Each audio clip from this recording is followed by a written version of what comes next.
Postman के जाते ही वसुंधरा ने जैसे ही लिफाफा खोला, वह खुशी से उछल पड़ी और जोर से आवाज लगाकर अपनी माँ को बुलाने लगी। माँ गायत्री ने कमरे में प्रवेश करते हुए घबराकर पूछा, क्यों, क्या हो गया? माँ, आपकी बेटी बैंक में अफसर बन गई है। यह देखो, मेरा नियुक्ति पत्र आया है। और इसी के साथ वसुंधरा अपनी माँ से लिपट गई। क्या? कहने के साथ गायत्री का मुंह विस्मय से खुला का खुला ही रह गया। माँ, मैं न कहती थी कि मैं एक दिन अपने पैरों पर खड़े होकर दिखाऊंगी। बस आप मुझे सहयोग दो। देखो माँ, आज वह दिन भी आ गया। वसुंधरा भावुक होकर बोली। माँ की आंखों से खुशी के छलकते आंसू पोंछते हुए उसने गले में चुन्नी डाली और बैग उठाते हुए बोली, माँ, मैं ममता मैडम के घर जा रही हूँ, उन्हें अपना नियुक्ति पत्र दिखाने। मैडम कॉलेज से अब वापस आ चुकी होंगी। वसुंधरा का बस चलता तो वह उड़कर ममता मैडम के पास चली जाती, जो बीएससी में पहले साल से लेकर तीसरे साल तक उसको फिजिक्स पढ़ाती रहीं और उसका मार्गदर्शन भी करती रहीं। आज खुशी का यह दिन उनके मार्गदर्शन का ही नतीजा है। वसुंधरा को याद है अतीत के वे दिन जब प्राइमरी स्कूल के अध्यापक और 4 बेटियों के पिता दीनानाथ को अपनी बेटी वसुंधरा का सदैव अपनी कक्षा में प्रथम आना भी कोई तसल्ली नहीं दे पा रहा था। उन्होंने हड़बड़ाहट में उसका विवाह वहां तय कर दिया जहां के बारे में वसुंधरा कभी सोच भी नहीं सकती थी, वह भी उस समय जब वह बीएससी द्वितीय वर्ष में थी। राजू, उसकी सहेली मंजू की मौसी का लड़का था। मंजू ने उसके बारे में सब कुछ बता दिया था। अपार संपत्ति ने राजू को गैर जिम्मेदार ही नहीं, विवेकहीन भी बना दिया था। कोई ऐसा व्यसन न था जिसका वह आदी न हो। बड़ों का सम्मान करना तो वह जानता ही न था। वसुंधरा को यह जानकर घोर आश्चर्य और दुख हुआ कि राजू के बारे में सब कुछ जानने के बाद भी उसके पिता वहां उसके रिश्ते की बात चला रहे हैं। पिताजी, मैं अभी शादी नहीं करना चाहती और उस लड़के से तो हरगिज नहीं जिससे आप मेरा रिश्ता करना चाह रहे हैं। वसुंधरा ने अपने पिता से स्पष्ट शब्दों में अपने विचार रखते हुए कहा। तब उसके पिता ने कहा, तुम कौन होती हो यह फैसला लेने वाली? मैं तुम्हारा पिता हूँ और यह मेरा अधिकार व मेरी जिम्मेदारी है कि मैं तुम्हारा विवाह समय से कर दूं। पिताजी, मैं भी पढ़ना चाहती हूँ, जिंदगी में कुछ बनना चाहती हूँ, वसुंधरा गिड़गिड़ाते हुए बोली। तुम्हारी 3 बहनें और भी हैं वसुंधरा, मुझे उनके बारे में भी सोचना है, पिताजी ने कहा। वसु, तू तो हमारी स्थिति जानती है बेटी, वह एक संपन्न और प्रतिष्ठित परिवार है, फिर उन्होंने खुद ही तेरा हाथ मांगा है, तू खुद सोच हम कैसे मना कर दें। माँ ने वसुंधरा को प्यार से समझाते हुए कहा। अरे, जवानी में थोड़ी नासमझी तो सभी दिखाते हैं, लेकिन परिवार की जिम्मेदारी पड़ते ही सब कुछ ठीक हो जाता है, दीनानाथ ने लड़के का बचाव करते हुए कहा। पिताजी, वह खुद अपनी जिम्मेदारी उठाने के काबिल तो नहीं है, फिर परिवार की जिम्मेदारी क्या उठाएगा? वसुंधरा ने आवेश में आकर कहा। खामोश, अपने पिता से बात करने की तमीज भी भूल गई तू? मैंने फैसला ले लिया है, तुम्हारा विवाह वहीं होगा, दीनानाथ चिल्लाते हुए बोले। वसुंधरा समझ गई कि उसके विरोध का कोई फायदा नहीं है। वह सोचने लगी कि वाद विवाद प्रतियोगिताओं में निर्णायक गण और अपार जनसमूह को अपने प्रभावशाली वक्तव्यों से प्रभावित करने वाली लड़की आज अपने विचारों से अपने ही माता पिता को सहमत नहीं कर पा रही है। घर पर उसके पिताजी ने सगाई की सभी तैयारियां शुरू कर दी थी। वसुंधरा का मन बहुत बेचैन रहने लगा, किसी भी काम में उसका मन नहीं लग रहा था। वसुंधरा, तुम्हारी फाइल पूरी हो गई है क्या? ममता मैडम ने ऊंची आवाज में पूछा। मैडम, बस थोड़ा सा काम रह गया है, वसुंधरा ने झेपते हुए कहा। क्यों, क्या हो गया तुम्हें आजकल? प्रैक्टिकल की डेट आने वाली है और अभी तक तुम्हारी फाइल पूरी नहीं हुई है। अभी फाइल पूरी करके स्टाफ रूम में ले आना, मैडम ने जाते जाते आदेश दे दिया। वसुंधरा ने जल्दी जल्दी फाइल पूरी की और सीधे स्टाफ रूम की ओर भागी। संयोग से ममता मैडम उस समय वहां पर अकेली बैठी फाइल चेक कर रही थी। जैसे ही वसुंधरा ने अपनी फाइल मैडम को दी, उन्होंने उसकी परेशानी को भांपते हुए कहा। क्या बात है वसुंधरा, आजकल तुम कुछ परेशान लग रही हो। टेस्ट में भी तुम्हारे नंबर अच्छे नहीं आए। तुम तो बहुत होशियार लड़की हो और हमें तुमसे बहुत उम्मीदें हैं। मैडम की बातें सुनकर वसुंधरा, जो इतने दिनों से घुट रही थी, अंदर ही अंदर फफक कर रो पड़ी। उसे रोते देखकर मैडम ने घबराकर कहा। क्यों, क्या हुआ तुम्हें? घर पर सब ठीक तो है? वसुंधरा ने रोते रोते सारी बात मैडम को बता दी। उसकी बातें सुनकर मैडम स्तब्ध रह गई। इंसान की मजबूरी उसे कैसे कैसे कदम उठाने पर मजबूर कर देती है। काफी देर तक वह विचार करती रही। सहसा उनका मन उसके पिता से मिलने को करने लगा। हालांकि उसके पिता से मिलना उन्हें खुद बड़ा अटपटा लग रहा था, लेकिन वसुंधरा को बर्बादी से बचाने के लिए उनका मन बेचैन हो उठा। वो बोली, तुम चिंता मत करो वसुंधरा, मैं तुम्हारे पिताजी से इस विषय में बात करूंगी। कल रविवार है, उनसे कहना कि मैं उनसे मिलना चाहती हूँ। बस तुम अपनी पढ़ाई पर ध्यान दो। मैडम ने वसुंधरा की पीठ थपथपाते हुए कहा।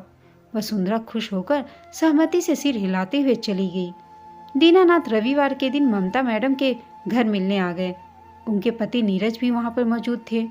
चाय के बाद उन्होंने वसुंधरा के लिए आए रिश्ते के बारे में बातचीत शुरू कर दी। यह तो हमारा अहोभाग्य है कि ऐसा बड़ा घर हमें अपनी लड़की के लिए मिल रहा है, दीनानाथ ने कहा। मैडम ने तमक्कर कहा, घर तो आपकी बेटी के लिए अवश्य अच्छा मिल रहा है, लेकिन आपने वर के बारे में कुछ सोचा है क्या कि वह क्या करता है, कितना पढ़ा लिखा है, उसकी आदतें कैसी हैं? तब वह अति दयनीय स्वर में बोले, मैडम आप तो हमारे समाज के चलन को जानती हैं। अच्छे अच्छे घरों के रिश्ते भी दहेज के कारण नहीं हो पाते। फिर मैं अभागा 4 बेटियों का बाप कैसे यह दायित्व निभा पाऊंगा? वह परिवार मुझसे कुछ दहेज भी नहीं मांग रहा, बस लड़का थोड़ा बिगड़ा हुआ है, पर मुझे भरोसा है कि वसुंधरा उसे संभाल लेगी। उसे जब उसके माता पिता नहीं संभाल पाए तो एक 20 साल की लड़की कैसे संभाल लेगी? मैं अचानक मैडम कड़क आवाज में बोली, आप वसुंधरा की शादी हरगिज वहां नहीं करेंगे। वह उसे दुख के सिवा और कुछ नहीं दे सकता। आप उस परिवार की ऊपरी चमक दमक पर मत जाए। वह लाचारी से खामोशी बैठे रहे।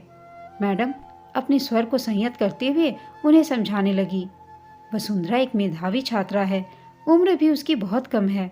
शादी एक आवश्यकता है, मगर मंजिल तो नहीं। उसे पढ़ने दीजिए, अभी प्रतियोगिताओं में बैठने का अवसर दीजिए। एक अच्छी नौकरी लगते ही रिश्तों की कोई कमी उसके जैसी सुंदर लड़की के लिए न रह जाएगी। नौकरी न केवल उसे आर्थिक रूप से आत्मनिर्भर बनाएगी, वरन उसके आत्मविश्वास और आत्मसम्मान को भी बढ़ाएगी। मैडम की बातों से सहमत हुए बगैर वसुंधरा के पिता एकाएक उठ गए और रुखाई से बोले, चलता हूँ मैडम जी, देर हो रही है। वसुंधरा की सगाई की तैयारी भी करनी है। वसुंधरा बेताबी से पिता के घर लौटने का इंतजार कर रही थी। उसे पूरा विश्वास था कि मैडम ने जरूर पिताजी को सही फैसला लेने के लिए मना लिया होगा। लेकिन जैसे ही दीनानाथ ने घर में प्रवेश किया, वसुंधरा चौकन्नी हो गई। सुनती हो, तुम्हारी बेटी घर की बातें अपनी मैडमों को बताने लगी है। पिताजी ने गरजते हुए घर में प्रवेश किया। क्या हुआ, क्यों गुस्सा हो रहे हो? माँ रसोई घर से निकलते हुए बोली। अपनी बेटी से पूछो, साथ ही यह भी पूछना कि क्या उसकी मैडम आएंगी यहाँ इन चारों का विवाह करने? पिता पूरी ताकत से चिल्लाते हुए बोले। वसुंधरा सहम कर पढ़ाई करने लगी। तीनों बहनें भी पिताजी का गुस्सा देखकर घबरा गईं। वसुंधरा को यह साफ दिखाई देने लगा था कि पिताजी को समझा पाना बेहद मुश्किल है। उसे खुद ही कोई कदम उठाना पड़ेगा।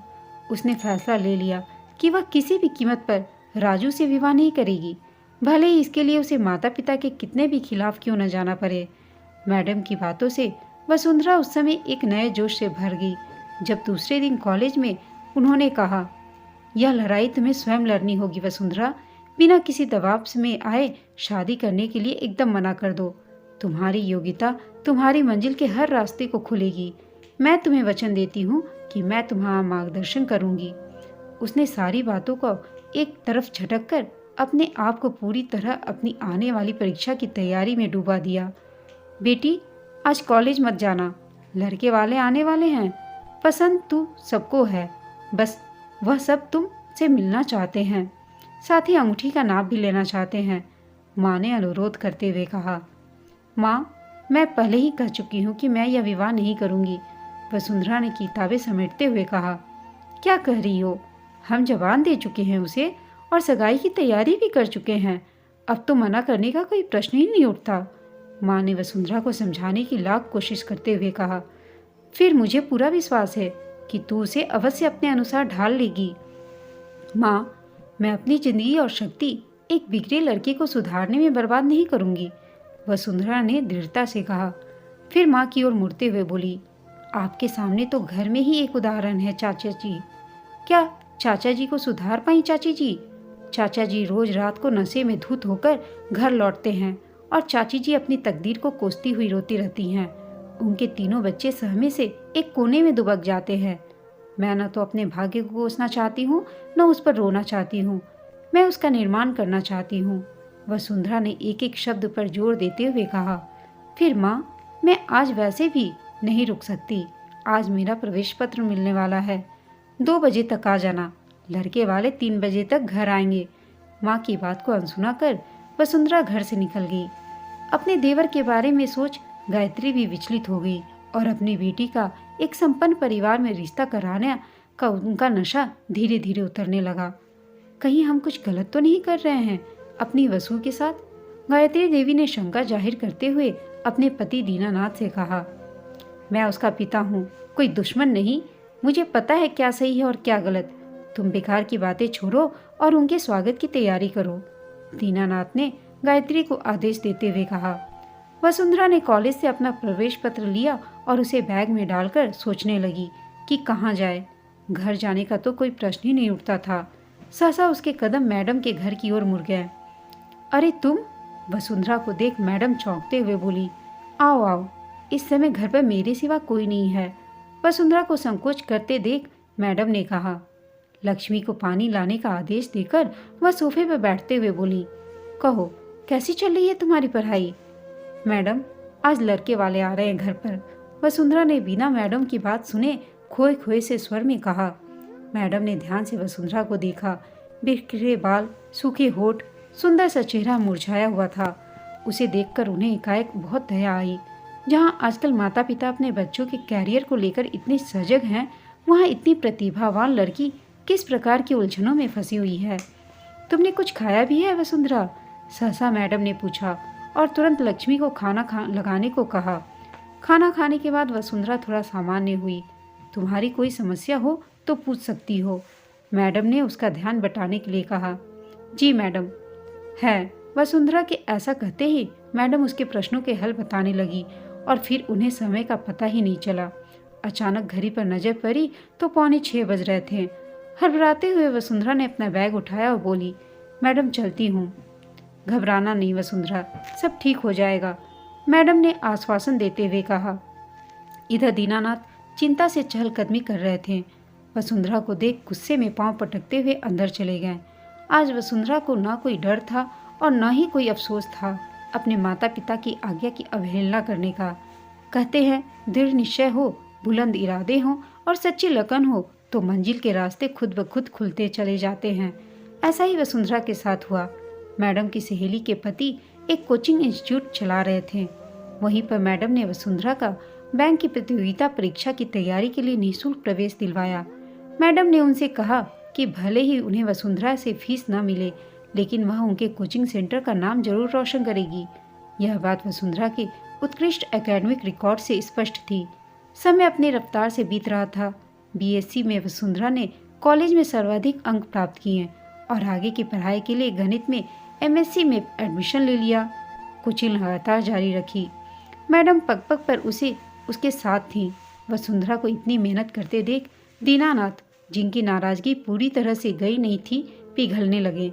2 साल की कड़ी मेहनत के बाद जब वसुंधरा स्टेट बैंक की प्रतियोगिता परीक्षा में बैठी तो पहले लिखित परीक्षा, फिर साक्षात्कार आदि प्रत्येक चरण को निर्बाध रूप से पार करती चली गई। वसुंधरा श्रद्धा से मैडम के सामने नतमस्तक हो गई। बैग से नियुक्ति पत्र निकालकर मैडम के हाथों में दे दिया। नियुक्ति पत्र देखकर मैडम मारे खुशी के धम से वहीं सोफे पर बैठ गईं। तूने मेरे शब्दों को सार्थक किया वसुंधरा, बोलते बोलते वह भावविह्वल हो गई। उन्हें लगा मानो उन्होंने स्वयं कोई मंजिल पा ली हो। मैडम, यह सब आपकी ही वजह से संभव हो पाया है। अगर आप मेरा मार्गदर्शन नहीं करती तो मैं इस मुकाम पर नहीं पहुंच पाती। कहते कहते उसकी सुंदर आंखों से आंसू ढुलक पड़े। अरे, यह तो तेरी प्रतिभा व मेहनत का नतीजा है। मैंने तो बस एक दिशा दी, मैडम ने खुशी से ओतप्रोत हो उसे थपथपाते हुए कहा।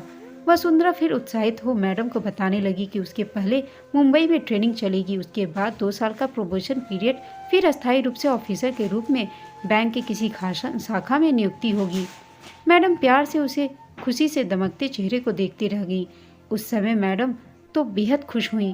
दीनानाथ मिठाई का डब्बा लेकर अपनी खुशी बांटने उनके पास आए। उन्होंने और उनके पति ने आदर के साथ उन्हें ड्राइंग रूम में बिठाया। दीनानाथ गर्व से बोले, मेरी बेटी बैंक में ऑफिसर बन गई। फिर भावुक होकर कहने लगे, यह सब आपकी वजह से हुआ है। मैं तो बेटी होने का अर्थ सिर्फ विवाह व दहेज ही समझता था। आपने मेरा दृष्टिकोण ही बदल दिया। मैं व मेरा परिवार हमेशा आपका आभारी रहेगा। ममता विनम्र स्वर में दीनानाथ से बोली, मैंने तो मात्र मार्गदर्शन किया है। यह तो आपकी बेटी की प्रतिभा और मेहनत का नतीजा है। जिस प्रतिभा को मैं दायित्व के बोझ तले एक पिता होकर न पहचान पाया, न उसका मोल समझ पाया, उसी प्रतिभा का सही मूल्यांकन आपने किया। बोलते बोलते दीनानाथ का गला ढूंढ गया। यह जरूरी नहीं कि सिर्फ पढ़ाई में होशियार बच्चा ही जीवन में सफल हो सकता है। प्रत्येक बच्चे में कोई ना कोई प्रतिभा अवश्य होती है। हमें उसी प्रतिभा का सम्मान करते हुए उसे उसी ओर आगे बढ़ने के लिए प्रोत्साहित करना चाहिए। दीनानाथ उत्साहित होते हुए बोले, मेरी दूसरी बेटी आर्मी में जाना चाहती है। मैं अपनी सभी बेटियों को पढ़ाऊंगा, आत्मनिर्भर बनाऊंगा, तब जाकर उनके विवाह के बारे में सोचूंगा। मैं तो भाग्यशाली हूँ जो मुझे ऐसी प्रतिभावान बेटियाँ मिली हैं। और मैडम जी, आपका धन्यवाद। दोस्तों, यह कहकर दीनानाथ अपनी बेटियों के साथ खुशी खुशी रहने लगे। आपको यह कहानी कैसी लगी कमेंट करके बताइएगा। साथ ही कहानी अच्छी लगी हो तो इसे लाइक, शेयर और चैनल को सब्सक्राइब अवश्य कीजिएगा। कहानी सुनने के लिए आप सबका धन्यवाद।